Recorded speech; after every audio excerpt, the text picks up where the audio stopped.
Hey guys, it's your girl Red, reporting from a rooftop in North London for Funny Bizz TV, bringing you the best in UK urban comedy. Hey guys, I'm here on the rooftop with one of UK's hottest urban comedians. Yep, you guessed it, it's the one and only Kevin J. Hey Kevin, what's up? What's going on, you alright? I'm good, how are you today? I'm good. I'm alive. That's something, I guess. Okay, so we all know that you're hilariously funny, but let's take it back. Okay. What kind of person were you in school? I think in school I was pretty much how I am on stage, like a joker, a clown, but obviously when you're on stage it has to be a bit more refined. You can't just go out there talking any kind of random. I got 3 GCSEs, so that kind of explains. Only 3? Yeah, only 3, but they were A's. They were 3 A's. But yeah, I just clowned around. I just had fun. You know, everyone knew I was a joker. So like when I see my school teachers, they actually come to they've been to some of my shows, and they're like, it's no surprise you're a comedian because all you done was just crack joke, and that was all I did. What was it that made you actually say to yourself that you want to become a stand-up comedian? You know, it's like really weird. I actually never said to myself, oh, I'm going to become a stand-up comedian. I actually hated comedy. I never watched it. I thought it was boring. Just one guy on stage, just trying to be funny. I looked at it like he was trying to be funny. And then I went to Kojo's comedy club and I watched and I was just like, what? And I see young guys from the urban black guys just cracking normal jokes. And I thought, right, this is what I do. I could do this. And I said to my girlfriend at the time, I'm going to go up to Kojo afterwards and ask him how to get into comedy. She was like, oh, don't make a fool of yourself. You're going to look like an idiot. Don't embarrass yourself and don't embarrass me. I was like, well, you go and wait in the car. And then I went up to Kojo. I was like, you know what, how do I get into this? I'd like to give it a go. That's what I wanted to do, was give it a go. And Kojo gave me some pointers of how to get into it. I'm not going to tell you them because then people will be as successful as me. I'm going to keep that on the low. But yeah, so he told me what to do and I went back about 3 months later and I'm here now. And the rest is history. What is the biggest break you've had so far in your career? Probably my leg, because I done a show in Brixton. And it just didn't go too well and they run me down. And I just jumped off a rooftop, a bit like this, you know. You actually jumped off a rooftop? Okay. I know what break you mean. I've been doing comedy 2.5 years, and after about a year, it wasn't even a year when the show was recorded, Kojo's Comedy Funhouse, the MTV-based one. When that was recorded, I hadn't even been doing it a year, I don't think. It aired after I'd been doing it a year, but when I actually went there and performed live in front of a big crowd and cameras, and I knew this was going on national TV, I'd been doing it about probably like 10 months. Yeah, that's the biggest break. So I've been doing, when it aired, I think I'd been doing it about 14 months, and yeah, I was on national TV doing stand-up, so that's my biggest break. Being one of very few white comedians on the urban circuit, do you think that makes it easier or makes it harder for you to get a laugh? To be honest, I like to think of myself as light-skinned, but we'll get to that in a minute. I'm light-skinned. I'm light-skinned. To me, you're brown. Okay, I'm brown. No. Being is it harder being white? I think when I walk on stage, it is harder because, you know, not everyone is, you know, I perform in front of Caribbean audiences that are 45, 46, and they're not looking at me like, oh, he's going to know about maybe African or Caribbean culture, or they're going to look at me like I'm just a white guy. So I think I get about 10 seconds when I walk on stage to either make it or break it, and I have to win them over in that first 10 seconds. If I lose in that 10 seconds, I'm not going to win them back round. They're going to be like, oh, this white boy, who does he think he is? So that first 10 seconds is very vital, whether I'm going to have a good show or a bad show. So I think it can go both ways. It works in my favour because then when I do come with certain things, they're like, it's almost double funny because I'm white. So yeah, it's a bit of both really, good and bad. People are obviously going to compare you to Jamie Howard. Yeah. Would you say you're similar to him, or would you say you're different?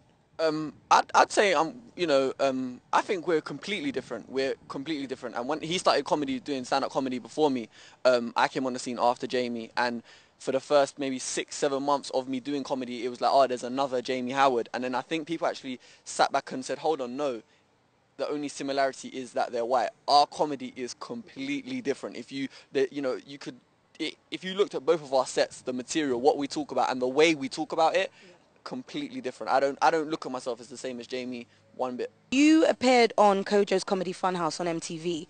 Do you think people started to recognise you more when you started to go out after that?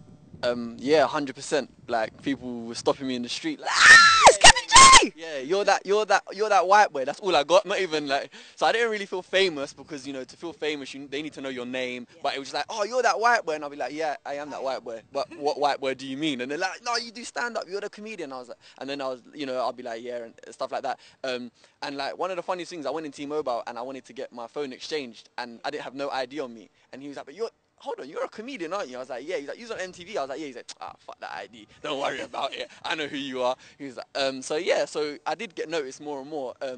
But something that actually Kojo taught me is that not to let anything that I've done be bigger than what I want to do. So getting stopped in the street and saying, oh, you're that comedian has only ever made me want more people to stop me in the street. So I done that. I really appreciate it, and I know it done a lot for me. But you don't let it go to your head. Right, exactly. I need more people. For every one person that stops me and says, you're that comedian, I want 5. You have your own night in London now called I Love Comedy. Tell us a bit about that and how often it is.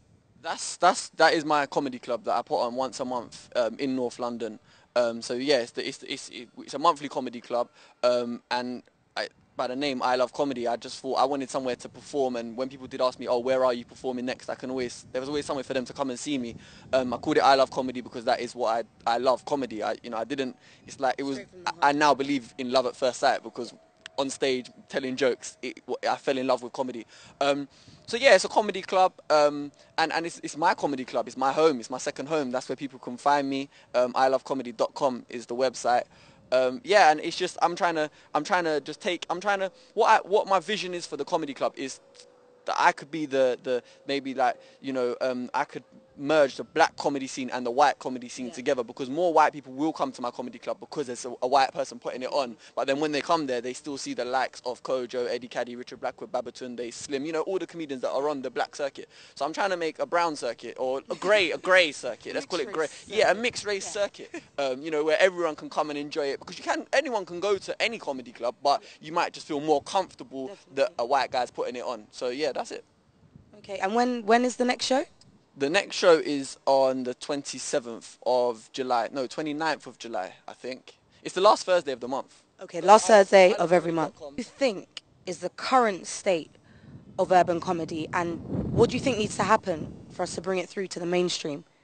I think it's already there. I think the mainstream are listening. They know we're here, but it's like almost like, like music. We're a bit behind UK music, but now UK music, if you look at the top 10, it's probably 3 or 4 UK artists in there at one time. I think the urban comedy scene, I think it suffers from trends from what I've seen. I've only been here 2 years, so who am I to say? But I think it suffers from trends in terms of everyone does the African thing. So everyone comes out on stage and thinks they can say jollof rice, and everyone's in the crowd's going to be like, he said jollof rice. It's deeper than that. You can't just come out and say zagazao to make the Caribbeans happy. Do you know what I mean? You actually have to bring material and stuff like that. And I think it's good that everyone wants to do comedy. Everyone, like a lot of the comedians, are like, oh, comedy's bait now. It's hot. Too many people are on it. I like that, because the more people, the more competition.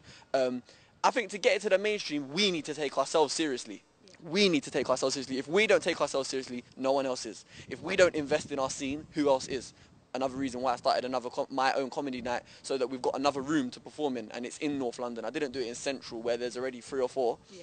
I took it to North London to make it that much, different, and more people will see in North London, will see a comedy club that they might not want to travel all the way to Central. So I think we need to just keep grafting, keep doing what we're doing, and I think the scene is going to blow. Trust me, I know it will. You were in the Ransom video with Bashi and Scorcher, along with Eddie Caddy. Yeah. So what was it like doing your first music video? You know what, it was really, I really enjoyed it, because I know I only had a small part in it. Yeah. I think I had a line. I was quite pleased with that, to be honest. Looking back, maybe they could have got me 2 lines in there, but it was Bashi's video. But I think I really enjoyed it, because I actually did used to want to be an MC. I actually did want to be an MC. That was something I wanted to do, and I wrote, I think, about 7.5 bars, and I said, no, I can't do this. It's not me. So being in it, I did kind of pretend it was my music video at times when no one was watching. Like, I just, went up to the camera and was like, welcome to my video shoot, behind the scenes, Kevin J, Ransom. But it wasn't. It was Bashi's. And it was a privilege for Bashi to give me that call and say that he would like me to be in it, even though it was 1 line. But yeah, no, it was good. I was pleased that, as a comedian, I was taken out of the comedy circuit. Yeah, what kind of character were you playing? Because that was a very serious video. I was a police officer. Yeah, I was a police officer. It was a character. I just want to get that straight. It was a character. And Eddie Caddy was in there as well. So me and him just had crazy fun. He's crazy. And when you get 2 comedians, any 2 comedians, funny comedians in a room together, it is a good time. And Wretch 32, Scorcher, Bashi, people that I actually listened to before I even started comedy. I had them, on my iPod and stuff like that. It was a privilege. I enjoyed it. You seem to get a lot of interest from the ladies. So how do you handle that? How do you handle that attention? I think like the littler ones are kind of easier to handle. Some of the big girls, I use both hands, I'll be honest. Sometimes other parts of my body, but I won't say what they are because who knows where this might go, you know. This might get on ITN or something, you know, London Tonight. No, I do get a lot of female interest, but you know one thing I thought from when I first started comedy?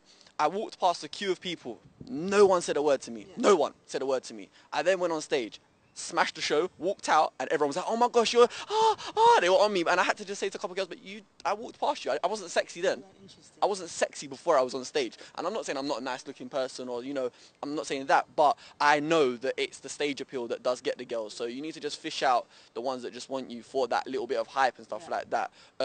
But, you know, it's nice. I can't lie. It is nice, you know. You like the attention. I love the attention. Keep it coming. Have you ever done a bad show? And if you have, how did it feel? Yeah, I've done a bad show. Any comedian that says they haven't is kind of lying because we want to hit in a show. I did a show in Wimbledon. I think it was about my 4th show. And I'd got off to a bit of a, not a flying start, but the shows I'd done previous to that, I got a lot of laughter. And I was a bit big for my boots, I'll admit it. And I walked on stage like I was, you know, Bernie Mac or someone like that. I don't know, I'm white, but Bernie Mac or, and I told a couple of jokes and they honestly just looked at me. Yeah. Just looked at me. Just looked. And it was like someone put me on a desert island and then just went away in the boat and left me, and I was there by myself on stage. And the more silence I got, the funnier I tried to be. Yeah. But the funnier I was trying to be, the less funny I was. Yeah. And I still actually have nightmares about it now, and hot sweats and stuff like that. Before I go on stage, I have flashbacks. I actually haven't been to Wimbledon since. Yeah, and I told one joke and they clapped it, and that for me was like, you know, thank you very much, I'm gone, thank you. They made a little bit of noise and I was happy. You know when you can hear someone breathing, someone started tapping, a guy started tapping his foot, you know, like I just thought it was a bit disrespectful, but they paid money to laugh and I wasn't making them do that. So I went home and wrote some proper jokes. And came back. And then I got on MTV Base. Yeah, I can imagine how bad it must feel because when I see a comic crashing and burning, I feel like it's hurting me for them. Yeah, so. proper. It's a lonely place on stage. It's a lonely life for a comedian. We write jokes by ourselves, we perform by ourselves, and we die on stage by ourselves. You know, there's no paramedics to come and get you and save you from a dead joke. Okay, Kevin, thank you so much for coming down and doing the interview with us. It's a pleasure. It's been hilarious. Thank you. I am Red, reporting for Funny Bizz TV. Over and out.